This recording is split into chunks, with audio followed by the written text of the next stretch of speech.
In the name of Allah, this hardly worshipable, this specialist. মেহেরবান সর্বশক্তিমান সেই আল্লাহর নামে যিনি আমাদেরকে দান করছে অসীম সাগর, আসমান, জমিন, ঝিলিমিলি তারা এবং ঝিলিমিলি বরফখণ্ড। সেই সুমহান প্রতিপালক আল্লাহর নামে এই প্রকৃতির রূপ এতই সুন্দর। আল্লাহ তাআলা বলছে, তুমি সেদিকে লক্ষ্য করো এবং তুমি আমার কোনো খুঁত কখনো দেখতে পাবে না। মহান আল্লাহর নামে। তো আমরা যারা আমাদের চ্যানেলে নতুন, অবশ্যই আমাদেরকে সাবস্ক্রাইব করে যাবেন, আমাদের চ্যানেলটি শেয়ার করে দেবেন। আমরা আজকে যে বিষয়ের উপরে আলোচনা করতে যাচ্ছি, তানবীরুল মেশকাত 169 নম্বর পৃষ্ঠা 89 হাদিস নাম্বার। হাদিসটি সম্পূর্ণ তিরমিজি হাদিস। আব্দুল্লাহ ইবনে ওমর রাদিয়াল্লাহু তাআলা আনহা বলেন, নবীজি একদিন উনি আসলেন এবং ওনার দুই হাতে দুইটা বই কিতাব থাকলো। সেই কিতাবের ভিতরে পৃথিবীর শুরু থেকে শেষ পর্যন্ত যত মানুষ পৃথিবীর বুকে আসবে তাদের একটা হাতে নবীজি সাল্লাল্লাহু আলাইহি ওয়াসাল্লাম বললেন, আমার ডান হাতে যে কিতাবটি ছিল সেই কিতাবে তাদের বংশতালিকা, তাদের পরিবার, ফ্যামিলি যারা ছিলেন তাদের আসলে নাম লেখা আছে এবং তারা জান্নাতি। এবং আরেকটা কিতাব দেখালেন, সেই কিতাবেও দেখালেন যে যারা আসবে তারা জাহান্নামী। এখন এই কিতাব প্রসঙ্গে এটা অনেক বড় একটা হাদিস।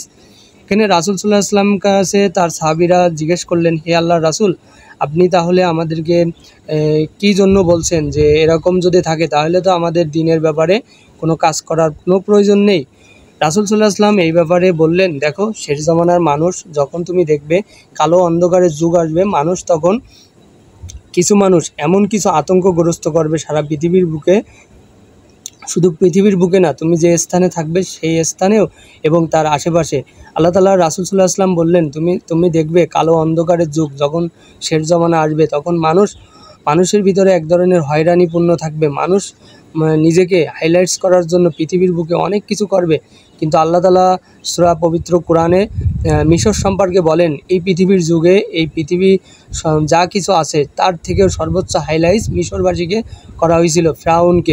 ফিরাউনের দেশ এত পরিমাণে উন্নত ছিল যে বর্তমান যুগও সেই এখানে কখনো পৌঁছতে পারবে না বা পৃথিবীর কোনো সময়ে পৌঁছতে পারবে না। আল্লাহ তাআলা এই ওয়াদা সম্পূর্ণভাবে সত্য এবং আল্লাহ তাআলা বলেন যে আমি তাদেরকে অনেক উন্নত করছি। তো আজও পৃথিবী অনেক উন্নত, কিন্তু দেখেন আজ পৃথিবীতে কিছু মানুষ তারা তাদের ইসলামিক কর্মকাণ্ডকে ভুলভাল আক্ষেপ করে সারা পৃথিবীর বুকে বিভিন্ন সময় বিভিন্ন মানুষ অনেক সময় কথা বলবে যারা অরিজিনাল কিতাব থেকে কথা বলবে না। আল্লাহ রাসূল সাল্লাল্লাহু আলাইহি ওয়াসাল্লাম বলেন, আল কোরআনই একমাত্র সত্য এবং অবশ্যই কোরআন থেকে কথা বলা লাগবে। আজকে আমাদের এই পৃথিবীতে যা কিছু হচ্ছে সব কিছু দেখেন কোরআনের কোনো বাইরে কোনো কথা বলা হয় না।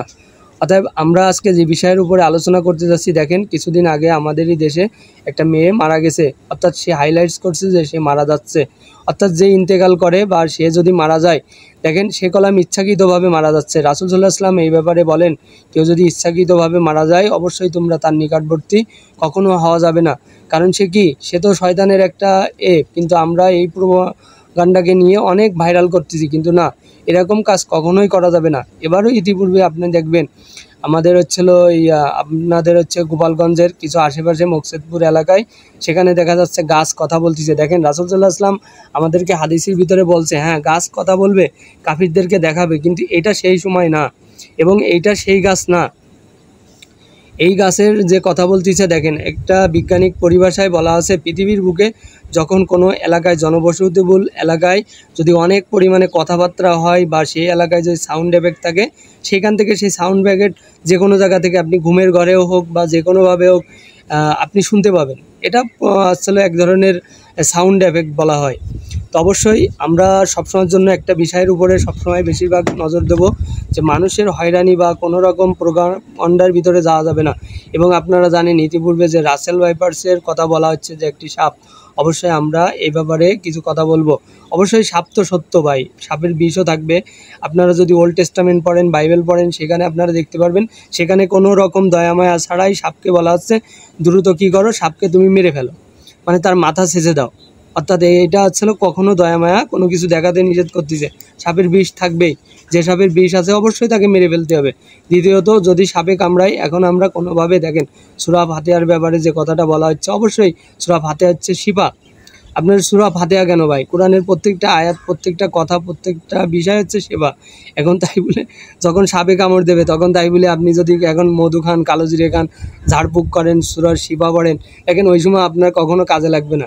আপনার এই পৃথিবীতে লুকমান হাকিম অর্থাৎ আপনারা জানেন অবশ্যই, দেখেন প্রত্যেকটা বিষয়ের উপরে কি আছে? ঔষধ আছে, শিফা আছে, আল কানুন গ্রন্থ আছে। আপনারা যদি ইবনে সিনা সম্পর্কে জানেন, ওইখানে আপনার সর্বপ্রকার ঔষধ সেবন পদ্ধতি এবং বিষয়াদি সব ধরনের সব কিছু দেওয়া আছে। আপনারা অবশ্যই খুব দ্রুত, মানে 100 মিনিটের ভিতরে আপনি কি করবেন? দ্রুত ডাক্তারের কাছে নিয়ে যাবেন, অর্থাৎ হসপিটালে যদি আপনি নিয়ে যেতে পারেন, অবশ্যই সেখান থেকে আল্লাহ তাআলা আপনাকে হয়তো বা এই সাপে যদিও বা কামড়ায়, আপনাকে আল্লাহ তাআলা হয়তো বা প্রাণ ত্যাগ থেকে আর কি প্রাণটা ফিরিয়ে দিতে পারে। অর্থাৎ দেখেন এই বিষয়টা আমি যেখান থেকে বলতেছি, এটা ইন্ডিয়া থেকে আর কি আমাদের এক ভাই, সে হচ্ছে জানাইছে যে সে কলাম ওই আপনার করে, মানে কি সাব রেস্কিউ টিম, মানে অর্থাৎ প্রাণী জগতে রেস্কিউ টিম করে। সে নিজেই কলাম কামড় খাইছে এবং সে 100 মিনিটের আগেই সে হসপিটালে গেছে। তো অবশ্যই আমরা চাইবো যে 100 মিনিটের আগেই হসপিটালে আমাদের যাওয়া লাগবে। অর্থাৎ আমরা যদি 100 মিনিটের আগে হসপিটালে না যাই, তাহলে আমাদের জন্য অনেক ধরনের ঝামেলা থাকতে পারে। অর্থাৎ ওজার কাছে বা কোনো ঝাড়ফুঁক যেখানে আপনি যান না কেন, কোনোভাবে কাজ হবে না।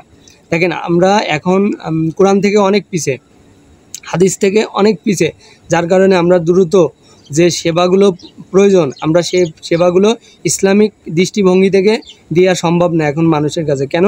কারণ আমরা স্টাডি করি না, আল কোরআন স্টাডি করি না, আমরা হাদিস স্টাডি করি না। আজকে যদি আমরা হাদিসের উপরে অনেক স্টাডি থাকতো আমাদের, আমরা তাহলে কিনা বুঝতাম, এবং আল কোরআন যদি আমরা স্টাডি করতাম তাহলে আমরা বুঝতাম। দেখেন এই শেষ সময়ে মানুষ অনেক কথা বলবে পৃথিবীর বুকে, সেখান থেকে ভাইরাল হওয়ার জন্য বা হচ্ছে তো সে টাকা ইনকাম করার জন্য অনেক সিস্টেম করবে। মাঝে মাঝে হঠাৎ করে দেখা গেল, দেখেন রাসূল সাল্লাল্লাহু আলাইহি ওয়াসাল্লাম আমাদেরকে বলছে, তুমি এমন একটা সময় দেখবে যে সময় মানুষ খুব দ্রুত মারা যাচ্ছে পৃথিবীর বুকে, এবং যখন সে মারা যাচ্ছে এবং এই মৃত্যুগুলো কেউ না কেউ ঘটাচ্ছে, আল্লাহ তাআলা বলেন যে এই সময় তুমি দেখবে পৃথিবীর খুব সন্নিকটে, মানে পৃথিবী তখন এখন মানে কি এমন একটা ঘোর অন্ধকার। অর্থাৎ আল্লাহ তাআলা আমাদেরকে বলতেছে একবারে শেষ সময়। রাসূল সাল্লাল্লাহু আলাইহি ওয়াসাল্লাম বলছে যে তুমি সূরা কাহাফ, এই শেষ সময় মানুষের প্রতি শুক্রবার সে কী করবে? সে সূরা কাহাফ পড়বে। আল ইমরান অর্থাৎ বংশ পরিচয় পরিবার, আল্লাহ তাআলা বলতেছে তুমি এই সূরা কী করো? তুমি পাঠ করো। তুমি পরিবার যদি না জানো, বংশ যদি না জানো, তুমি কিসের ভিতরে, ইসলামের ভিতরে থাকবা? আল্লাহ তাআলার রাসূল আমাদেরকে এই ব্যাপারে জানাচ্ছে। এবং আমরা যে হাদিসের উপরে ছিলাম, এখানে যখন সাহাবীরা নবী করিম সাল্লাল্লাহু আলাইহি ওয়াসাল্লামকে প্রশ্ন করছে, তখন দেখেন আল্লাহ তাআলার রাসূল কি তখন হাদিস কি আসছে? আমরা এখন মনে করতে পারি যে তাইলে এই দুইটা বুক কিভাবে রাসূল সাল্লাল্লাহু আলাইহি ওয়াসাল্লামের কাছে আসলো। দেখেন এখানে বলা হচ্ছে সিগা, অর্থাৎ রাসূল সাল্লাল্লাহু আলাইহি ওয়াসাল্লাম ওহী বা সিগা আছে জিনেসে সহিউ, তোমরা জানো সিগা মূল ধাতু জেসনেস। অর্থাৎ এখান থেকে আল্লাহ তাআলা রাসূল সাল্লাল্লাহু আলাইহি ওয়াসাল্লাম আমাদেরকে বোঝাচ্ছে যে এই কিতাবটা রাসূল সাল্লাল্লাহু আলাইহি ওয়াসাল্লাম অনেকে চিন্তা করতেছে সে কি তাহলে ওহীর মাধ্যমে বা কোনো ফেরেশতা কি তার কাছে দিয়ে গেল? না, এটা রাসূল সাল্লাল্লাহু আলাইহি ওয়াসাল্লাম এটা হচ্ছিল দেখাচ্ছে, কি দেখাচ্ছে? তার গায়েবী কিছু নিদর্শন দেখাচ্ছে মানুষকে সেই সময় পর্যায়ে। তো রাসূল সাল্লাল্লাহু আলাইহি ওয়াসাল্লাম বলতেছে যে এই হাতের ভিতরে আছে যে দুইটা আমার যে বুক আছে, এই বুকের ভিতরে কেউ জান্নাতে যাবে তার বংশতালিকা, এবং কেউ জাহান্নামে যাবে তারও বংশতালিকা। এখন কথা হচ্ছে রাসূল সাল্লাল্লাহু আলাইহি ওয়াসাল্লাম এছাড়াও রাসূল সাল্লাল্লাহু আলাইহি ওয়াসাল্লামের কাছে এক্সট্রা পাওয়ার অর্ডার দেওয়া হবে। মহানবী সাল্লাল্লাহু আলাইহি ওয়াসাল্লামের কাছে এক্সট্রা পাওয়ার কেন দেওয়া হবে? এ ব্যাপারে হাদিস শরীফের ভিতরে আল্লাহ তাআলা বলতেছে সেই দিন কাল কিয়ামতের দিন করে যখন সবাই কথা বলতে পারবে না, তখন রাসূল সাল্লাল্লাহু আলাইহি ওয়াসাল্লাম উনি নিজে কথা বলবে, উনি আমার সাথে কথা বলবে, আমি ওনাকে সেই পরিপূর্ণ মৌজাজা দান করব, এবং সে তার কাছে এই সম্পর্কে জ্ঞান থাকবে, এই সম্পর্কে আল্লাহ তাআলা তাকে জ্ঞান দান করবেন। অবশ্যই দেখেন আমরা সবসময়ের জন্য কি করব? একটা বিষয় চিন্তা ভাবনা করব যে আমরা কোরআন থেকে কথা বলার চিন্তা করব। আর কোরআন থেকে যদি আমরা কথা না বলি, তাহলে কখনো আপনি কোনো ফয়সালা কখনো কোনোভাবে দেওয়া সম্ভব হবে না। দ্বিতীয়ত আমরা আরেকটা বিষয় দেখব, যেখানে আমাদেরকে বোঝানো হচ্ছে যে রাসূল সাল্লাল্লাহু আলাইহি ওয়াসাল্লাম আমাদেরকে আবার বোঝাচ্ছে, আবু খায়াররা তাহার পিতা হইতে বর্ণিত, তিনি বলেন ফরমায়াছেন, আমি একদিন করিয়া থাকি, অথবা দাওয়াত ঔষধ গ্রহণ করিয়া থাকি, অথবা কোনো আমার যে আত্মক্ষয় সে চেষ্টা করিয়া থাকি, তাহা দ্বারা কি আল্লাহ তাকদীরের কোনো প্রতিরোধ করার সম্ভব রয়েছে? রাসূল সাল্লাল্লাহু আলাইহি ওয়াসাল্লাম বলেছেন, তোমাদের এই সব চেষ্টা আল্লাহ তাআলা ধীর অন্তর্গত। আহমদ, তিরমিজি, ইবনে মাজাহ। দেখেন, আমরা পৃথিবীতে যা কিছু করব, যা ওষুধ শ্রবণ করব, আল্লাহ তাআলা অবশ্যই সেবা, আল্লাহ তাআলার কাছে আমরা চাইবো আল্লাহ তাআলা যাতে আমাদেরকে মুক্তি দান করে, আমাদেরকে সেবা করে। এটা হচ্ছে 90 হাদিস নম্বর 90, 171 নম্বর পৃষ্ঠা, কিতাবুল ঈমান এবং তানবীরুল মিশকাত। এখান থেকে আমরা বলতেছি, অবশ্যই এখানে রাসূল সাল্লাল্লাহু আলাইহি ওয়াসাল্লাম আমাদেরকে বোঝাচ্ছে যে আমাদের সেবা আমাদের আল্লাহ তাআলার উপরে নির্ভর থাকা লাগবে। আল্লাহ তাআলা আমাদেরকে সেবা দান করবেন, এবং আমরা অবশ্যই যখন যা কিছু করবো আমরা বলা হচ্ছে বিসমিল্লাহ বলা লাগবে। বিসমিল্লাহ বলে যদি আমরা সূরা ফাতিহা পড়ি এবং আমরা যদি ঝাড়ফুঁক দিও, তারপরেও ওইটা নাও সারার সম্ভাবনা থাকে, আমরা এখন হচ্ছে যে যুগ, আমরা যে টেকনোলজির ভিতরে আছি, আমরা অবশ্যই আমাদের রক্ত পরীক্ষা করবে। রক্ত পরীক্ষা করে যদি দেখে যে আমাদের কত কিউসি আমাদের শরীরে বিষ প্রয়োগ হয়েছে, এই ব্যাপারেও আমরা সেই বিষ প্রয়োগ যদি হয়, আমাদের সেভাবে অ্যান্টিভেনম দেওয়া হবে।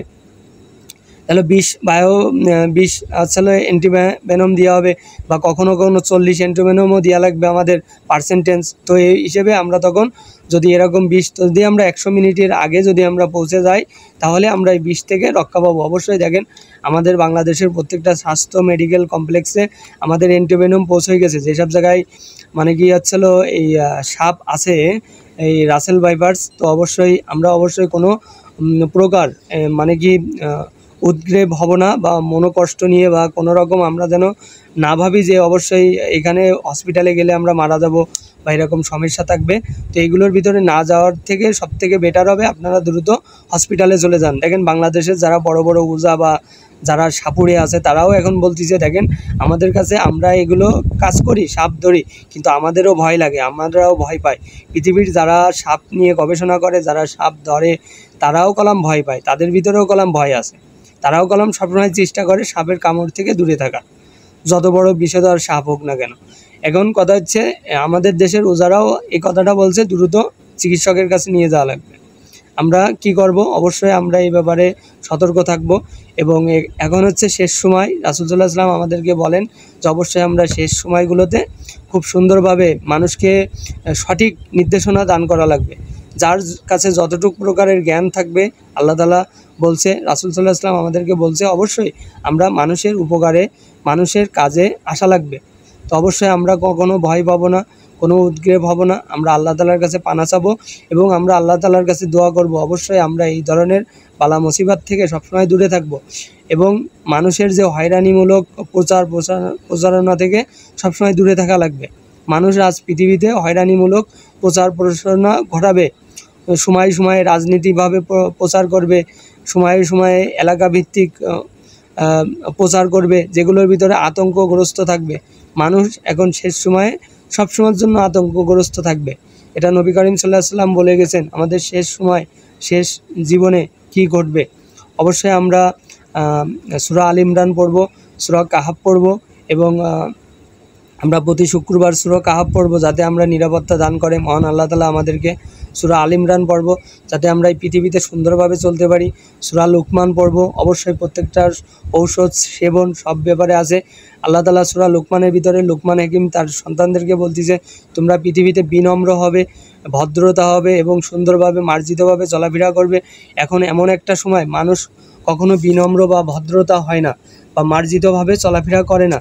আল্লাহ তাআলা এই সম্পর্কে আমাদেরকে বলছে, যারা মুসলিম সন্তানরা, মুসলিম মেয়েরা, মুসলিম সন্তানরা অবশ্যই কী হওয়া লাগবে? নম্রতা হওয়া লাগবে, ভদ্রতা হওয়া লাগবে। এমন কোনো কাজ করা যাবে না যে কাজের দ্বারা মানুষের ক্ষয়ক্ষতি হবে, ক্ষতিগ্রস্তর ভিতরে পড়বে। এখান থেকে অবশ্যই আমি বিদায় নিচ্ছি। আল্লাহ হাফেজ। এবং আমাদের চ্যানেলে যদি নতুন হয়ে থাকেন, অবশ্যই সাবস্ক্রাইব করবেন, আমাদের সাথে থাকবেন এবং আমার চ্যানেলের অবশ্যই ভিডিওগুলো আপনারা দেখবেন। তো আমি এখান থেকে বিদায় নিচ্ছি। আল্লাহ হাফেজ। তো সবাইকে জানাচ্ছি সালাম, আসসালামু আলাইকুম।